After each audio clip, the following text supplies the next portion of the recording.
Hey, Bryan, I'm super excited to have you join me for this episode of Coffee with Closers. Me too. I'm very excited to talk to you today, Sam. Yeah, you're a well-traveled man. You've been to over 100 countries, and As of now. I gave you a couple of extra ones. Why not, Yeah, right? thank you. So, and you used to live in California. Now you live in New York, running this company, right? A Goldfish Code. So, for the audience that may not know much about you, can you share a little bit about who you are and your entrepreneurial journey? Sure, absolutely. So I'm an entrepreneur, I'm a traveler, I'm an explorer. I love to see the world and understand new concepts, and I'm a strategist. I did start coding when I was 11 years old and playing around. I started my first startup in high school. I went to UC Berkeley and studied engineering and also entrepreneurship, and then I got into Bain Company, which is one of the big three management consulting firms focusing on strategy consulting for Fortune 500 companies. And through that process, I realized how much I absolutely loved guiding thought leaders on how to execute their strategies most effectively. And once I went through that process and worked there for a while, I actually went and took a bit of a break from the traditional career and went to Pakistan for 1 year, where I worked with a startup that focused on affordable housing there. And I helped them build out a whole bunch of systems. And then from there, I got really into the startup space in Silicon Valley and worked on a few different startups, and then ultimately ended up founding Goldfish Code, where we focus on strategy and software development for startups and small, medium-sized businesses. So for the last 10 years, I've really dove deep into helping hundreds of startups get started and get their strategy in place. And at this point now, I have a lot of experience to offer to would-be founders of new companies or small, medium-sized businesses that need to build out new tools for their team. So I have a question because obviously I didn't have the privilege of working at a big company like Bain Co. Right. So I know a lot of college grads come into those organizations to get a lot of that training and everything, so they can go and become entrepreneur or whatever the case might be. How much of those strategy and consulting? Because I've had the experience of working with the people on that side, the consulting side, because sometimes our clients bring them along to do projects because the consultants are from Bain & Go or any of those other bigger consulting firms. But a lot of times these are college grads, and I'm like, these guys are $300, $400 an hour. They know very less than us. Why are they even on this call? Because they're not even contributing much to this discussion, right? So I'm just curious, how much of the training from universities that actually is what making those people worth that much versus the frameworks and methodology that maybe Bain & Co developed that they're actually teaching their team to go and execute? Obviously, it's a blend, but I would say that what Bain does really well is recruiting the smartest people from universities who have really good analytical skills. And so when your first few years at Bain, they're putting you to work very hard on the analytics and kind of taking data and creating models and running various scenarios in order to inform the more senior levels of management of what we see out there through data-driven methodologies. And then it's those more senior level members of Bain & Company that are really driving the strategy and the approach and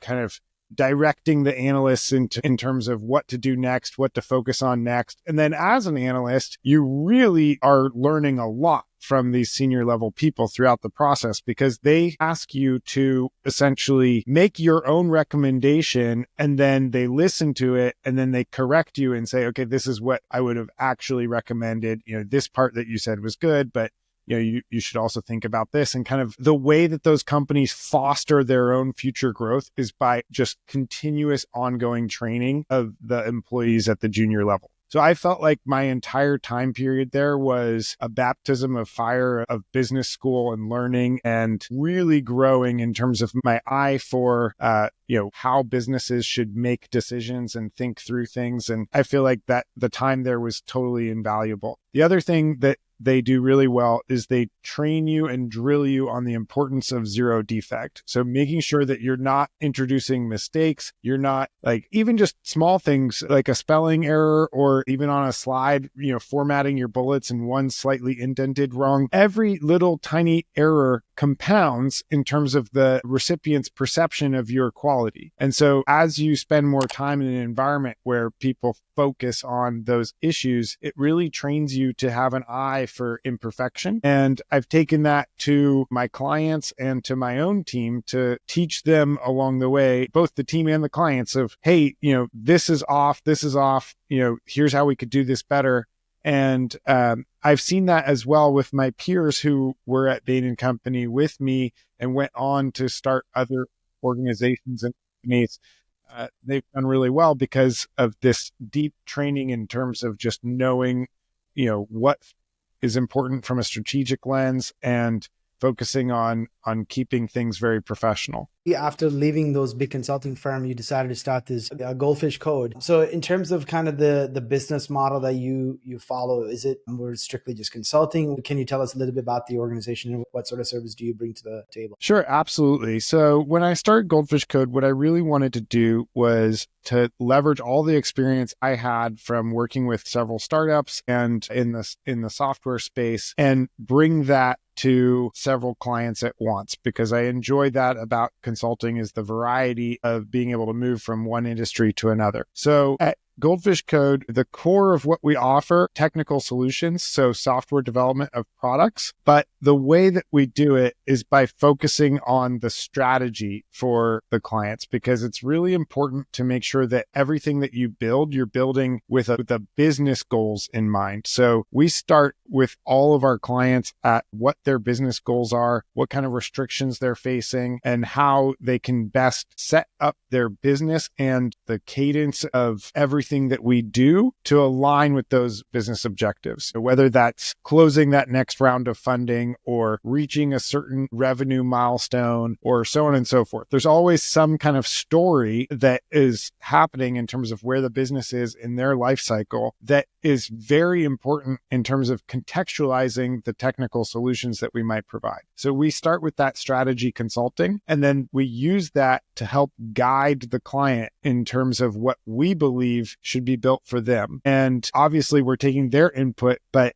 so often, especially with our clients who are startup entrepreneurs, they have a dream vision of their product that doesn't quite align with their business realities at the time, in terms of we can't just build it all at once. And so a big part of what we'll do is help them navigate what should be built in what order to ensure that the business succeeds, not just the product itself. And then another big aspect that we recognized after being in business for a few years is that so many products that you put out there have a beautiful design and they're easy to use, but users are not necessarily motivated to use them. And we started looking at products from this lens of behavioral psychology and motivation and understanding, okay, what actually motivates users to first download the product in the first place or click on the link in the ad or whatever it is. And then what's going to motivate them to get through that onboarding conversion funnel. And then what's going to motivate them to,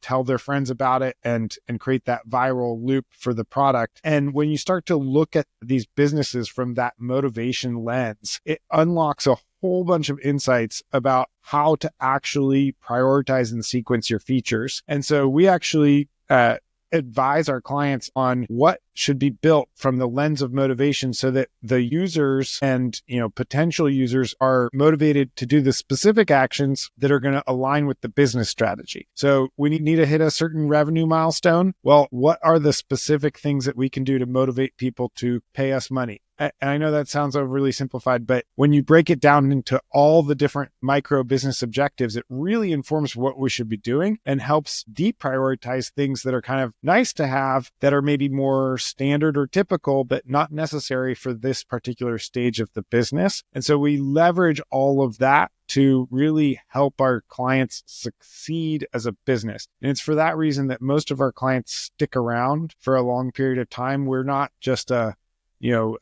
one and done, complete the project and get it out the door and move on. We're more of strategic partners for our clients. And obviously, sometimes we're really busy building something out, and then we'll go into more of a dormant stage and then build things out later again. But at the end of the day, our clients really see us as kind of an extension of their team, and we're their tech team that comes with a strategy consulting arm. Yeah. So obviously you've worked at a large organization. You've learned a lot about business strategy, and you've obviously adopted that into the business that you're in today and offering that sort of services. How was it different for you, right? Working at a company that's a cushion job, very well paid, very reputable organization, and you're guaranteed to have that job as long as you're doing your work. To go and start your own, now you actually have to, completely a different responsibility. Like, what was that like starting this company?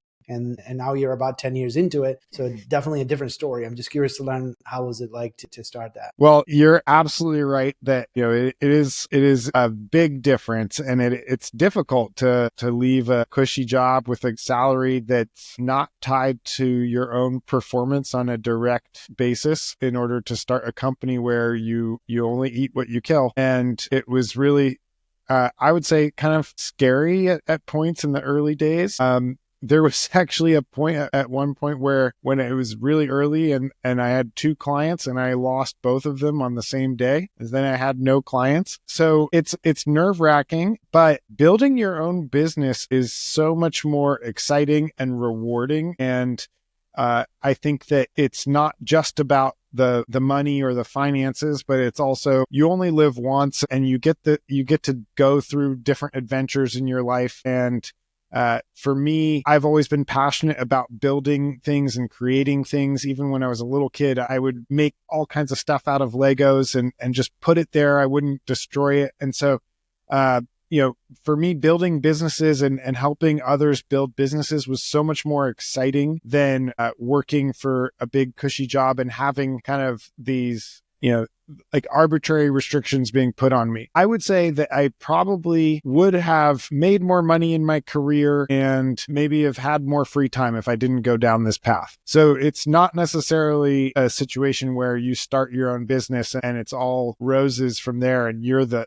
business owner and you have all these benefits. You also have to really work hard, especially I'm in a client services business. So at the end of the day, I have 1,000 different bosses. I went from just 1 or 2 bosses at a big company to now all of the clients are bosses, and even my employees are my boss to some extent. And so it's a lot of work, but it's so enjoyable, and it's really great because now, after all these years, I've created a team that operates with such a great culture and a great reliance on each other. And I've created opportunities for people to meet new friends and to build new relationships and learn new skills. And I've seen people really grow up within Goldfish and accomplish new things. And all of that is the reward for me. Just watching everything grow, watching my clients succeed, and learning on the job as well. It's been very enjoyable. And that's what really motivates me at the end, is just all of this extra stuff that's beyond just the job itself. Yeah. And I think when you get into entrepreneurship, never in a million years would people tell you some of the things that you're describing, right? Because it is always put in a very good light, and which is, I think it should be, because you do want entrepreneurs, because we are the ones that solve large, big problems in the world. And you do need a lot more people to take risks and go start things, but not every day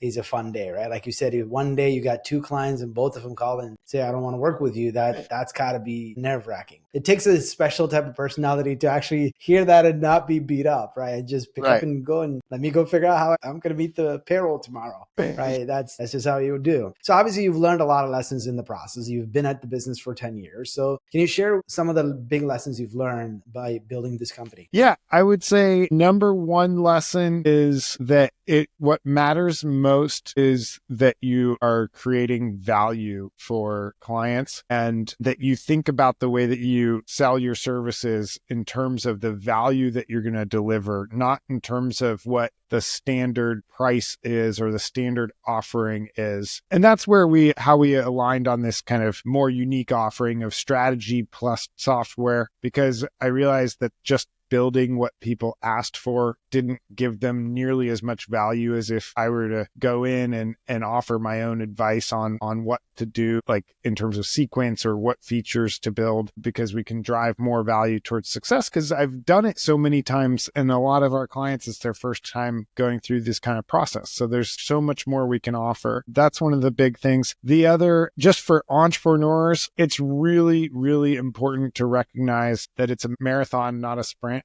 In fact, now it's maybe like an Ironman for me, going into double digits of years. I had to learn that you can't get too excited about wins, and you can't get too depressed about losses. And at the end of the day, what really matters is just making it to the next quarter and the next quarter, and keeping the company profitable and growing. And as long as you kind of maintain that, then you can sustain any ups and downs along the way. And it's just important to have that kind of resilience. And I've always seen challenges as an opportunity. So for example, we just talked about when I lost 2 clients in very early days. More recently in COVID, that week that everything shut down, we also got calls from half our clients during that 1 week in March saying, hey, we need to pause things because we're really nervous about the economy. We love you guys, but we are just nervous. So we're pausing. We lost half of our business. And for me, that was an opportunity to hustle and go get bigger, better clients, and ended up having the best quarter that we had up to that point in Q2 2020, starting April to June then. So I've always seen just any kind of challenge that comes up as that trigger to go and hustle and do better. But it's really important to just rein in your energy and be ready for those downsides. And also when you have a win, celebrate it, but don't put all your eggs in one basket, kind of thing. Yeah. So you mentioned obviously building a client service business where you're people heavy, you're providing a service which is not often scalable, right? It's a lot difficult to do than,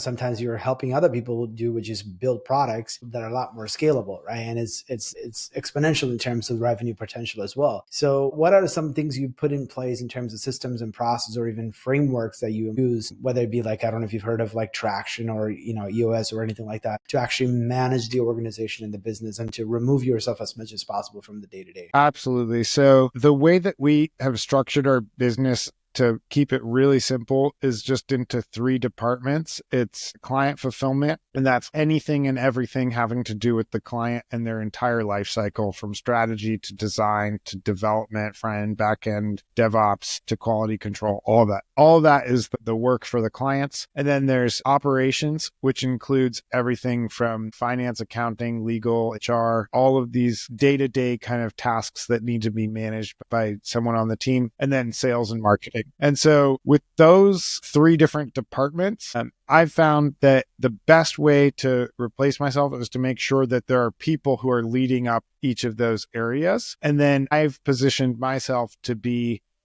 in some ways the face of the company, to join sales calls and talking to clients about the value and kind of helping them with their strategy. And then with client fulfillment, where I feel like I can offer the most value to the clients is with my background in strategy and my deep experience with so many different products, that I can look at a product idea and start to help them build on it. And so what I've really done is I've lined up a team that handles all of the different aspects of the business that are routine and day to day, and that like keep the lights on, so to speak, and then tried to really position myself so that I'm a rover to insert at the highest value touch points where I offer more unique value than just bringing on some random other person. Yeah. And I know you have this framework that you talked about, right? So how are you instilling that framework and the methodology and your thinking style to your team members who are actually in the front of the organization doing some of that strategy and consulting? Absolutely. So the framework you're talking about, I believe, is motivation-driven design. Mm-hmm. And the way that we have implemented that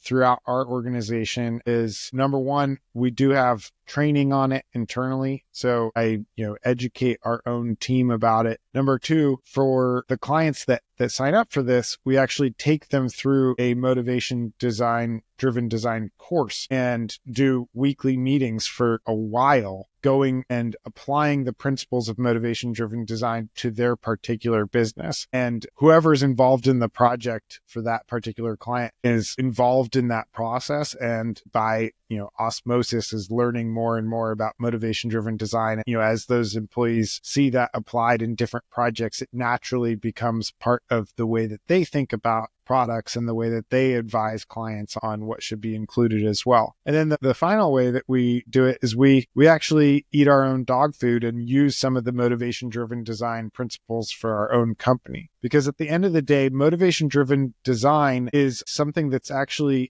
agnostic to what you're designing. So we use it for building software products, but it can be used for building the processes that a team should follow. It doesn't have it, because at the end of the day, it's all about humans. And it's about making sure that you motivate humans to do specific actions that you want them to do. And that can really apply to pretty much anything that's out there. And that's why I love this framework, because it allows us to be industry agnostic while also being experts. Because if we really understand behavioral psychology and what's going to make someone tick, we can apply that to just about anything and help clients, who are experts in a specific industry, figure out how to apply those principles to their particular use case. Can you give an example of where you might use this on like a website to increase conversion, or like in your case that you're talking about in an application for people to go from a freemium to a paid version? Yeah, absolutely. So a very successful example of motivation-driven design in practice, obviously they didn't call it that, but Waze, the traffic routing application, their marketing that they have is about recruiting people to fight the monster that is traffic. So what that does is it does a few things for people. One, it creates a narrative. So it's this idea of fighting a monster. It's a story. People love stories. So much of motivation is about stories. And so when you create this story of you're going to fight the monster of traffic, that immediately engages people on a creative level. They're not just thinking about this. I mean, at the end of the day, Waze is just routing directions. It's how to get from A to B. It's not that exciting of a thing. Even if you were to just market it as we are the best at, traffic direct or routing directions that will help you avoid traffic, I'm not going to be excited about that. And maybe I'll say, oh, it's useful because it'll help me avoid traffic, but it doesn't involve me in it. And so by making it this narrative about fighting traffic, it engages the creative side of my brain and allows me to kind of see myself as part of this story of fighting a monster in a battle. In addition to that, they make it a community battle, which makes it more of this concept of epic meaning where it's about something that's bigger than myself. And so this idea of being part of something that's bigger than ourselves is a very human in nature. We all want to be part of something. And that's where communities come into play, nations come into play. This is, families, everything. We're very social beings. So wanting to be part of a bigger group that's accomplishing something together, and that like subtle peer pressure that happens because of that is so much more motivating than statistics saying that using this product will help you get some, places 10% faster on average. It's like, I don't care. But being part of something that fights traffic, that is very exciting. Now, that's just hitting on one aspect of motivation, though, because we are very multifaceted. And that aspect is one of the stickiest, longest lasting aspects of motivation. But it also is one of the ones that's hard to get people to fully care, and it will not trigger action. So when you design things, you need that like sticky big thing, but then at the same time, you need something that's going to be a little bit more triggering of action right away. And you see that all the time with things like limited time offer.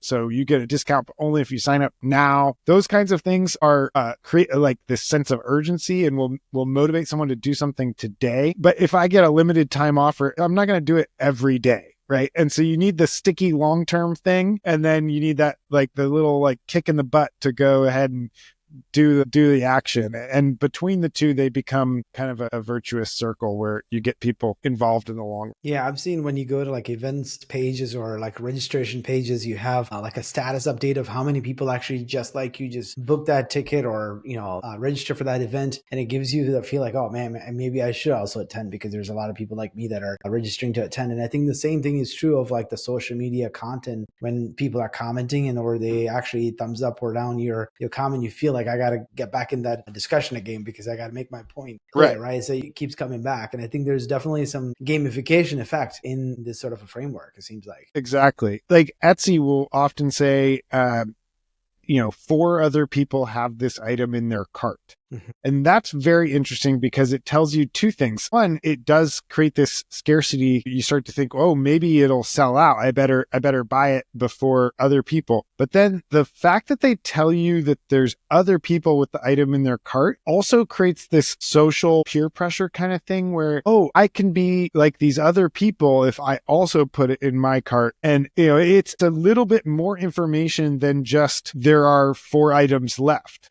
There are other people that have this and I don't even know who these people are, but suddenly I'm like, I kind of want to be like them. I should buy it too. Yeah. I actually was in the market to buy a car and I saw that, 15 people are looking at this car, right? Like, right. Oh, shoot. Shoot. Oh, I better act fast. Yeah. It's like, 15 people. One of them is going to buy this right now. So yeah, I think they have it on Redfin too, if I'm not mistaken. Redfin also has something like, how many people have seen this house or saved this house to their favorites or something on Redfin. Exactly. So you feel like, oh, shoot, there's a lot of activity on this property. So I may want to, pull the trigger faster. So certainly there's all of that. Do you think the technology kind of accelerated this in the last 10 years or so? Because in the web 1.0, there wasn't all this, two-way communication and the user-generated content and some of these things was not even possible. I think it seems like this is becoming more prevalent. And if you're not using this sort of things in your e-commerce or your product or even on anything else that you might be building, you're kind of missing out or leaving opportunities on the table to increase engagement, improve conversions, or any of those things. Absolutely, because so much of motivation in life is social. Because we are social beings. And Web 1.0 was very, we have information, we deliver it to you. And then with the rise of social networks and everything like that, everything online has become a lot more social. So that's become normalized. Also, server infrastructure and whatnot has been able to handle much more real-time communication and constant activity and updates. But even more importantly, I think it's the rise of people using the internet in a purely social way and products having social embedded in them. So social e-commerce and other social features, likes, thumbs, comments, those kinds of things are just par for the course. We see that everywhere. And so as users have become much more familiar with that, it's, all about looking for novel ways to include those kinds of elements in other places where you might not think it would go, but where it can really tap into someone's core motivation and, help them feel excited to use the product, in a way that has more to do with the other people out there than to do with the tangible benefit of that particular product.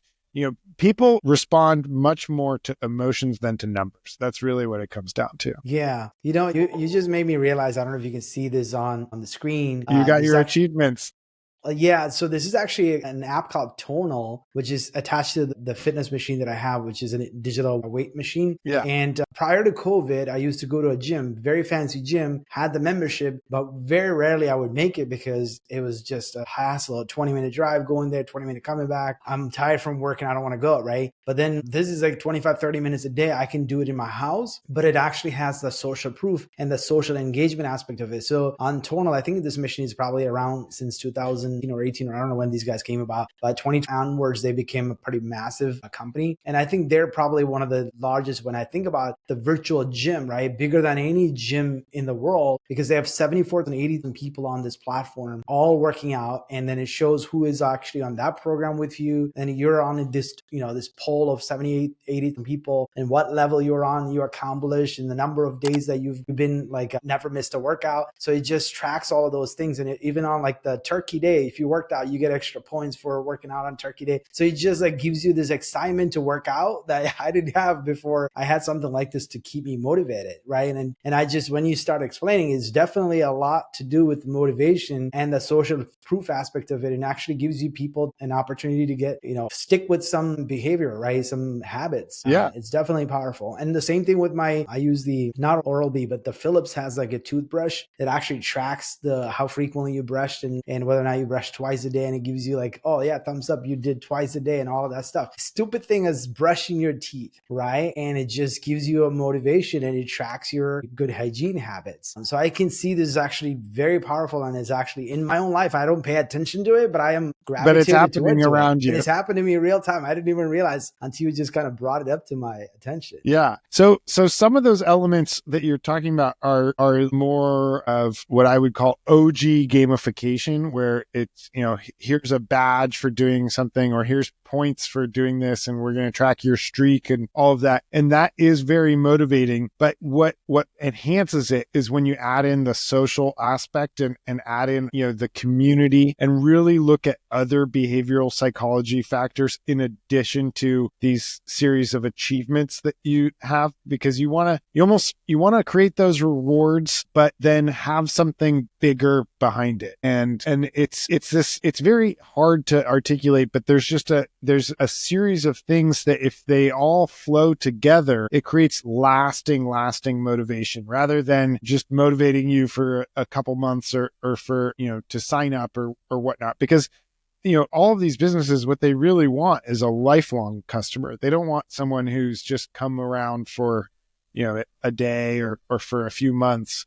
They want someone who really enjoys it long term. And so some of those gamification elements are really good at a certain stage in the life cycle, but then you need other things to back it up. And so that's our whole approach is taking this lens, looking at products and helping assess how we can motivate the users. And then the other thing that's really critical is to make sure that you're actually motivating people to do the things that are going to tie in with the business strategy goals. Because you don't want to just motivate someone to be on the product every day, but they're never spending money or it doesn't lead to something. We need to keep in mind the bigger picture business goals. So we actually have a scorecard for every feature that we dream up in our motivation-driven design process to see how many elements of motivation does it hit on, and then what business goals and objectives does it actually lead to in the end. And that will help us determine, which are the higher priority things that we should include into the product. Yeah, we can obviously talk about this for hours. It's certainly a very engaging conversation. I was even thinking I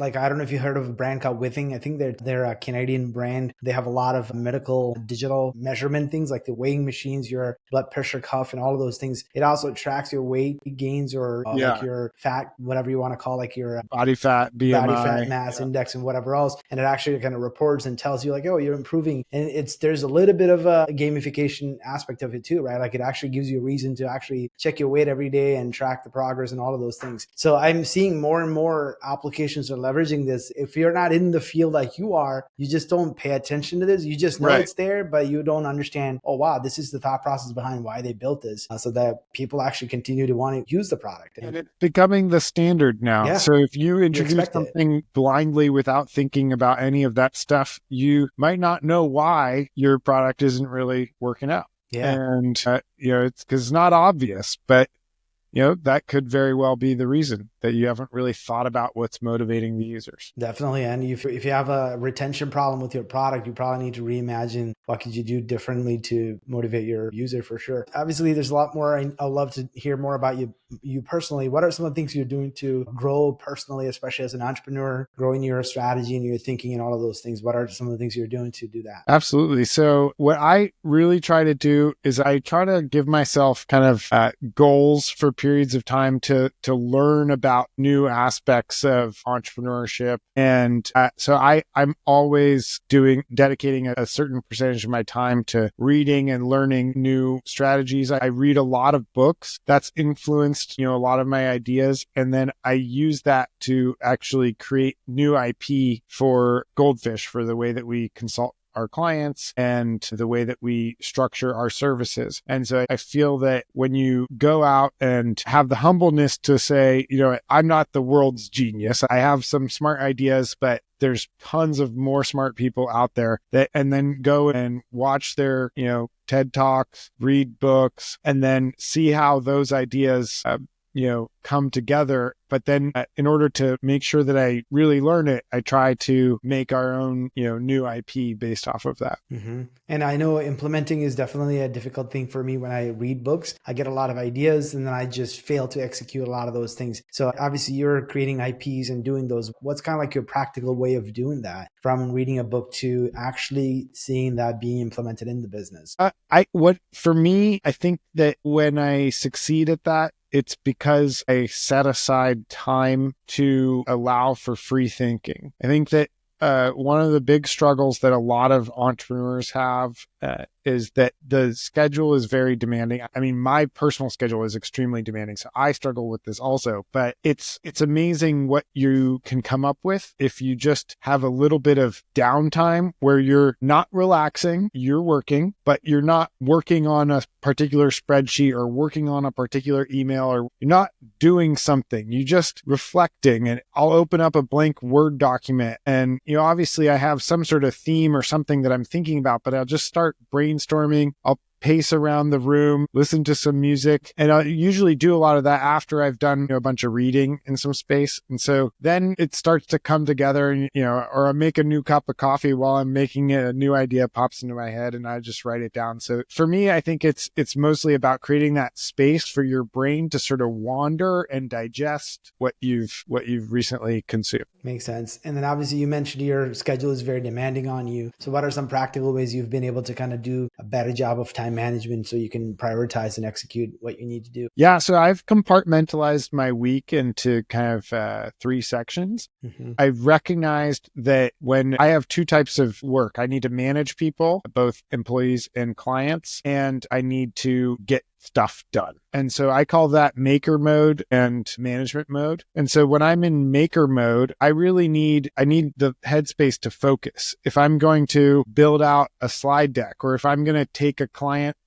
concept and really think through a strategy for them, I need to shut off notifications. I need focus time, and I can't just hop into that focus time. I need to kind of warm up, sit down, be uninterrupted for 2-3 hours and really accomplish something. And then when I'm in management mode, I've got, a million 10-minute tasks. I need to hop from one thing to the next thing, message this person, get on a meeting, go email this person, do this. And so the way I compartmentalize my week is basically the first 2 hours of my day every day is essentially that quick management. I just jump online. I'm replying to things, handling things, boom, boom, boom, boom, boom. And then Mondays, the whole afternoon, and Fridays, the whole afternoon are my heads down time. That's when I'll get real stuff done. It's my favorite part of the week. And then Tuesdays, Wednesdays, and Thursdays in the afternoon is my meeting time. And so I'm in back-to-back meetings all the time during that chunk of the time. And that's when I get to coordinate and manage with everybody else and all of that. So it's a good way to kind of compartmentalize. But I think it's really important that you recognize that as humans, it's very hard for us to switch activities again and again and again and be super productive at it. So I try to put all of my activity switching into one back-to-back time period where it makes sense, and then have heads down. Yeah, the whole concept of context switching, because I know going from sending an email to get on a sales call to go back to a team meeting to go do a strategic thinking exercise, it just doesn't it doesn't work that well for most people. So that's definitely a great way to kind of organize your day. How can people get a hold of you and learn more about your offerings? Sure. Yeah, I would love to work with anyone who's looking for ways to enhance their current technical systems. If you want to build a new product, if you have a business that needs some kind of technology solution, you're not quite sure what it is, and you need strategic advice and then a team to back it up and implement it, it would be wonderful to talk to you. You can go to our website, Goldfish Code, and fill out the contact form, and we'll get in touch with you. You can email me, Bryan, Bryan, at goldfishcode.com, and I'll get in touch with you as soon as I can. Yeah, and one final question: knowing what you know today, what advice would you give the younger Bryan? So much advice. I think we'd need another several hours for that. But I think that the advice that I would give first and foremost to the very much younger Bryan would be start your business with a full focus on doing something that provides value and someone's willing to pay for it from day one. I think a lot of lessons I learned in the early days of entrepreneurship were learning things that I, in retrospect, was embarrassed that I had to go and learn it firsthand. But I think when you're young and, have dreamy eyes, you think, well, if I just build this amazing thing, everyone will pay for it. And the reality is harsh and very different. So it's important to make sure that whatever you're going to build or deliver can be sold before you overinvest in building it up. Yeah. What a great advice to kind of end our conversation. Bryan, I really enjoyed our conversation. Thank you for joining me. Likewise. Sharing your life lesson with our audience. I'm happy to. This episode of Coffee with Closers is brought to you by One IMS, a leading digital marketing agency helping businesses win new customers. To request a free marketing ROI audit, please visit oneims.com. If you enjoyed this video, please share it. To make sure you never miss an episode, please subscribe.